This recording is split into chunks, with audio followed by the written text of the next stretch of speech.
नए नियम में पौलुस कहता तुम घमंड करते हो कि ऐसा व्यक्ति हमारे बीच में, इसकी 5 गर्लफ्रेंड्स हैं, वाह। कहता ऐसा व्यक्ति निकाल दिया जाए, शरीर के विनाश के लिए शैतान को सौंप दिया जाए।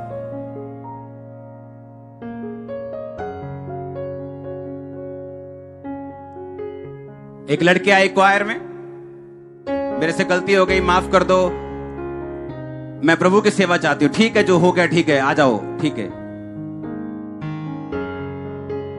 2-4 महीने में फिर उसी पाप में, बोला अब नहीं रखूंगा क्वायर में, क्योंकि अब ये जानबूझ के की गई गलती और आउट करना पड़ा। क्योंकि ये एक ऐसा पाप है जो आपकी फायर को खत्म कर देगा, लाइफ का समथर पथ आपको लेने नहीं देगा, अनमोल जीवन का शिकार कर लेगा, और लिखा घायल होना पड़ेगा, अपमानित होना पड़ेगा, और नाम धराई कभी नहीं मिटेगी। दाऊद इस दुनिया में जब तक रहा, उस पाप के बाद, उस पाप ने उसका पीछा किया, उसको माफी मिल गई, परमेश्वर ने उसको साथ दे दिया अपना, पर बाइबल कहती उसके लाइफ के एंड टाइम तक उसके बेटे, उसके कई बेटे उसके खिलाफ रहे, सुलेमान के भी खिलाफ रहे। कितने मेरी बात को समझ रहे हैं? और जब इस तरह की पवित्रता हमारी जिंदगी में फॉलो करती, और अगर हम अनमैरिड हैं, हम मैरिज का वेट करेंगे, अगर मैरिड हैं तो मैरिज में ईमानदार रहेंगे अपने पार्टनर से, तो समझ लो आपके फिर गुड डेज, बेस्ट डेज शुरू हो चुके हैं।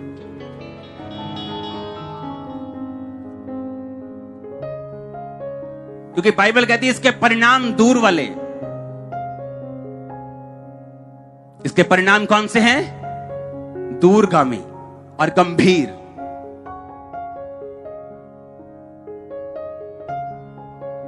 मैं ऐसे लोगों को जानता हूं जिन 40 साल से क्रिश्चियन हैं, लेकिन अगर आप उनके घरों में चले जाएं और उनके पड़ोसियों के पास चले जाएं, अविश्वासी और विश्वासियों में कोई फर्क नहीं नजर आएगा। कारण है पवित्रता में ना रहना। क्योंकि यही पवित्रता है जो अट्रैक्ट करती है परमेश्वर के फेवर को, जो खींचती है परमेश्वर के मसे को, जो खींचती है परमेश्वर के अनइमेजिनेबल, जो आप मैं इमेजिन नहीं कर सकते, ऐसा फेवर, ऐसी ब्लेसिंग आपके परिवार पे, फाइनेंस पे आती। क्योंकि आपको लगता है कि मेरी हीलिंग के लिए कोई खास एक मेडिसिन आ जाएगी या खास कुछ दिन प्रेयर हो जाएगी, लेकिन परमेश्वर आपको वचन के जरिए भी हील करते हैं। मैंने लोगों को पाप छोड़कर बढ़ते हुए देखा है, चंगा होते हुए देखा है, आजाद होते हुए देखा है। क्योंकि पाप छोड़ने से ही कई बंधन ऐसे हैं जो आपकी जिंदगी से आसानी से निकल जाते हैं। वैश्यागमन के कारण लिखा, मनुष्य टुकड़ों का भिखारी बन जाता है।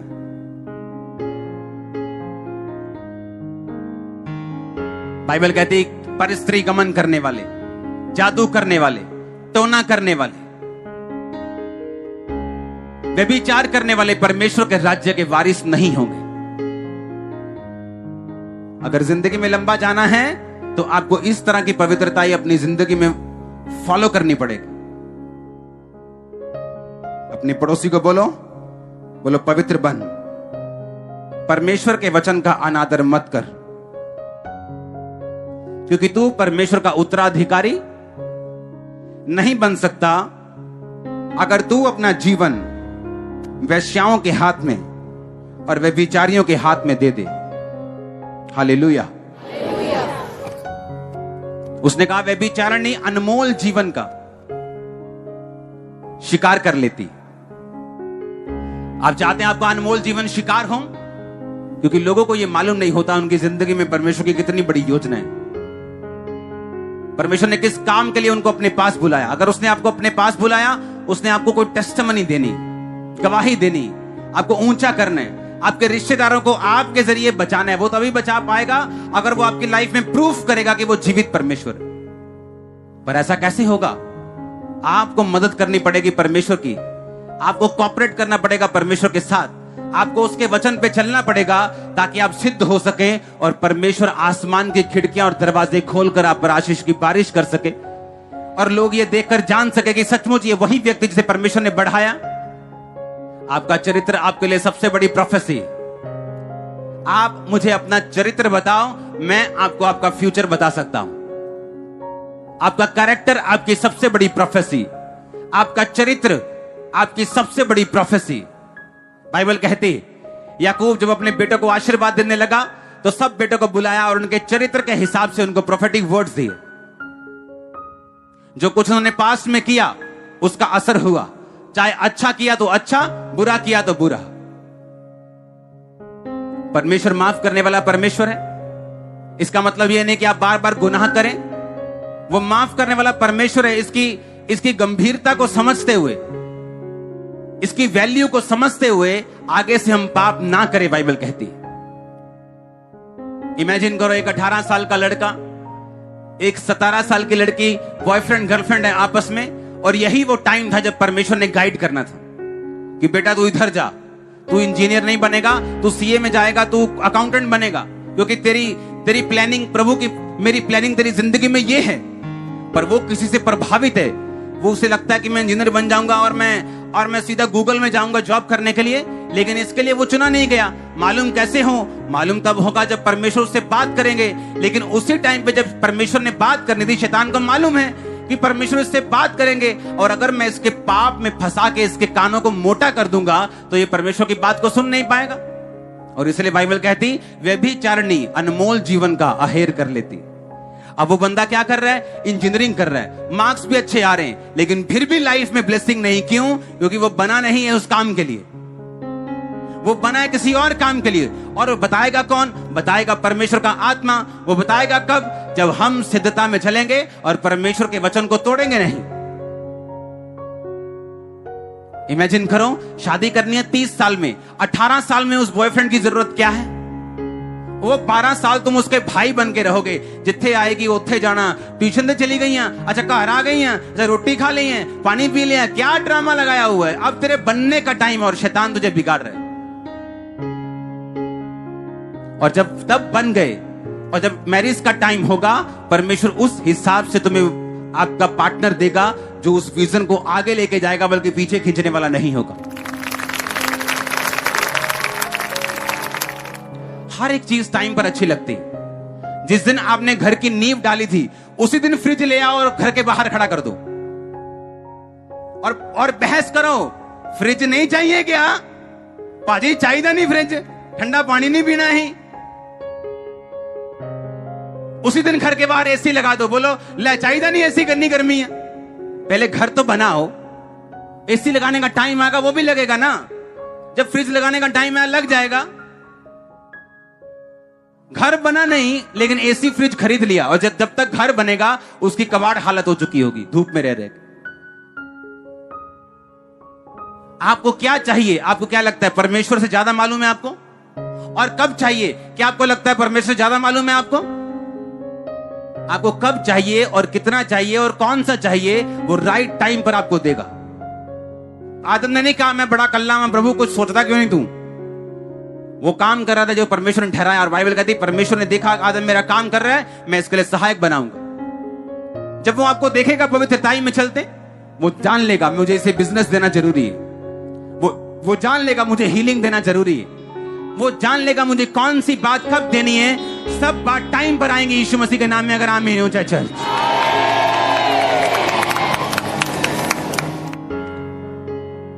क्योंकि हर एक चीज का बाइबल कहती धरती के नीचे एक समय है। डायपर तभी अच्छे लगते जब बच्चा 6 महीने का और साल का। हर चीज समय पे अच्छी लगती, और जब टाइम आएगा आपकी लाइफ में ऐसा, तो परमेश्वर समय पर आपको हर एक चीज मुहैया करवाएगा। तब तक क्या करना? बाइबल कहती जो यहोवा की बाट जोहते वो नया बल प्राप्त करते जाएंगे, वो उकाबों के समान उड़ेंगे, दौड़ेंगे और श्रमित होंगे, चलेंगे और थकेंगे नहीं। जो यहोवा की बाट जोहते। कौन यहोवा की बाट जोहते हैं? कि मैरिज के लिए यहोवा की बाट जोहना, ब्रेक थ्रू के लिए यहोवा की बाट जोहना। वो जंगली गधे की तरह सूंघते नहीं फिरना। मैरिज कहां करें? लड़कियां सूंघते फिरो और लड़के सूंघते फिरो, कहां मिलेंगे? बाइबल कहती है यहोवा की बाट जोना, वो तुझे तेरे बल को क्या करेगा? नया करेगा। जो यहोवा का इंतजार करते हैं उनका बल नया करता, वो काबों के समान उड़ेंगे। सुनो, दूसरे दौड़ेंगे, थक जाएंगे, कहता तू दौड़ेगा और थकेगा नहीं, श्रमित नहीं होगा। मैंने एक्साइटेड फ्रेंड्स देखे, एक्साइटेड फ्रेंड्स, जिनको शादी की इतनी एक्साइटमेंट थी, मैं देखकर हंसता था उनको। मैं बता नहीं सकता वो क्या क्या करते थे रूम में। शादी की एक्साइटमेंट। शादी के 1 साल बाद ऐसा, क्या बोलते हैं, ऐसा उनको खत्म हुए हैं ना, फिनिश हुए हैं ना, वो शक्ल दिखाने जैसे भी नहीं। परमेश्वर जानता है आपको क्या देना है और कब देना है और कितना देना है। उसकी बाट को जोहना, वो सेवकाई हो, वो बिजनेस हो, वो आपकी पर्सनल लाइफ हो, इंतजार को करना, प्रेयर के साथ आगे बढ़ना, जिंदगी का टेस्ट चेंज हो जाएगा। आप देखना कैसा क्या क्या होता है। और जब शैतानी डिस्ट्रैक्शन को हम अलाउ करते हैं, हम फालतू की फाइट्स को भी अलाउ करते हैं। वो फाइट्स परमेश्वर ने हमें नहीं दी, वो हमने खुद खरीदी, वो हमने खुद कमाई है, वो परमेश्वर के वचन को तोड़कर हमने खुद देखी।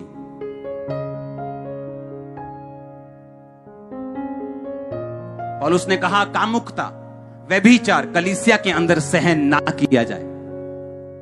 लेकिन मैं ऐसी कलीसियाओं को जानता हूं जहां ऊपर से ले टॉप से लेकर नीचे तक लोग व्यभिचार में। परमेश्वर का गिफ्ट काम करना अलग बात है, उसका कैरेक्टर अलग बात है। एक व्यक्ति गिफ्ट लेके प्रभु से कैरेक्टरलेस हो सकता है, लेकिन गिफ्ट वैसे ही काम करेगा। इसलिए अंत के में परमेश्वर ने कहा, वो कहेंगे हमने तेरे नाम से ये किया वो किया, और परमेश्वर को बोलेगा मैं तुझे जानता भी नहीं। अगर आप चाहते हो आपकी लाइफ का बेस्ट ना खोए और वही आपको मिले जो आपके लिए डिजाइन किया गया है, आज से आप पवित्रताई में जिएंगे यीशु मसीह के नाम में। और मर्जी आपकी है, मैं अब आपको पकड़ने वाला थोड़ी हूं घर आके। मैं आपको वचन दे सकता हूं, क्योंकि अगर मैं पीछा नहीं कर सकता, ये वचन आपका पीछा करेगा। आपको मालूम होगा अब बढ़ना मेरे हाथ में है, आशीष लेना मेरे हाथ में है, आगे जाना मेरे हाथ में।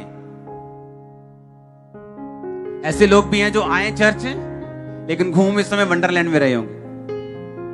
और सोचो जब लाइफ में वो मांगेंगे इमरजेंसी में, और वो रोएंगे और परमेश्वर हंसता होगा। आपको देखना होता है शैतान कहां से आपको अटैक कर रहा है। अपने शरीर के अपना चाल, अपनी ढाल इस तरह से बना के रखनी है कि आप किसी के लिए पाप का कारण ना हो। और अगर कोई आपको भरमाने की कोशिश करे तो आपको मालूम हो ये शिकार करने आया। बात छोटे होने की या बड़े होने की नहीं। बाइबल कहती दाऊद अपने परिवार का त्यागा हुआ बच्चा था, सबसे अलग थलग काम करने वाला, छोटू मोटू काम करने वाला, लेकिन प्रभु ने उसे चुना। पता है क्यों? पवित्रताई के कारण। उस जेल में भी यूसुफ छुड़ाया गया, क्यों? पवित्रताई के कारण। पवित्रताई एक ऐसा हथियार है, अगर आपने इसे अपना लिया, आपकी लाइफ का बड़े से बड़ा बंधन एक दिन टूट जाएगा। आपको मालूम क्या? वो बड़े से बड़ा क्यों ना हो, टूटने में चाहे उसे 10 साल लग जाएं, वो बात अलग है। परमेश्वर की योजना के ऊपर निर्भर करता है। वो 1 साल में टूटे कि 10 साल में के 1 दिन में टूट जाए, वो प्रभु पर निर्भर करता है। उसकी योजना के हिसाब से हर एक बंदे की लाइफ में अलग अलग। लेकिन मैं आपको हथियार दे रहा हूं, मैंने इसे अपनाया है, मैंने इसे यूज किया है, मैंने इसका असर देखा है। पवित्रताई एक ऐसा हथियार है, अगर आप इसे यूज करेंगे, अपनी लाइफ का सबसे बड़ा बंधन आप टूटते हुए देखेंगे। वो कोई भी हो सकता है, बीमारी हो सकती है, परिवार का हो सकता है, फाइनेंशियल हो सकता है, एनीथिंग। वो नाम ले लो क्या है। अगर आप चाहते हो कि शैतान आपका शिकार ना करे, आपको इस पाप से दूर रहना होगा। दिमागी, व्यभिचार, फोटोज, वीडियोस, मन की इच्छाएं। लिखा जब मन की इच्छाओं को सेकते हैं तो वो पाप को जन्म देती। हालेलुया। जैसे ये विचार आए इसको डांट दो और ध्यान दूसरी ओर कर लो। आपको मन में आपको कंट्रोल रखना होगा, उस पवित्रताई को बना के रखना होगा। हेवन आपके लिए ये जो नीचे वाला हेवन यानी ये जो आसमान आप देख रहे हो ना, ये छोटा पड़ जाएगा आप लोगों के लिए। अपने हाथों को उठाओ। Thank you Jesus. मैं इस वचन पे विश्वास करता हूं, इस पवित्रताई को बना के रखूंगा। मैं इस वचन पे विश्वास करता हूं, मैं तेरे वचनों के ऊपर चलूंगा। उठाओ अपने हाथों को, अंगीकार करो अगले 5 मिनट यीशु मसीह के सामर्थी नाम में।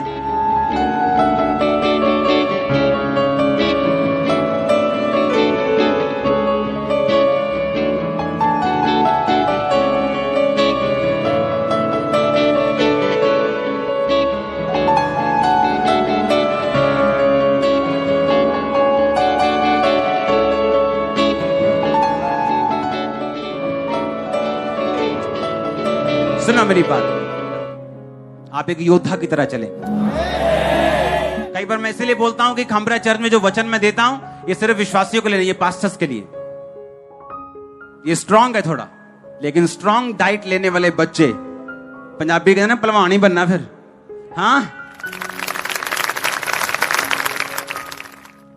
परमेश्वर के वचनों को सुनने के लिए हमारे चैनल को सब्सक्राइब कीजिए और हमारी लेटेस्ट वीडियो सबसे पहले देखने के लिए बेल आइकन को प्रेस कीजिए।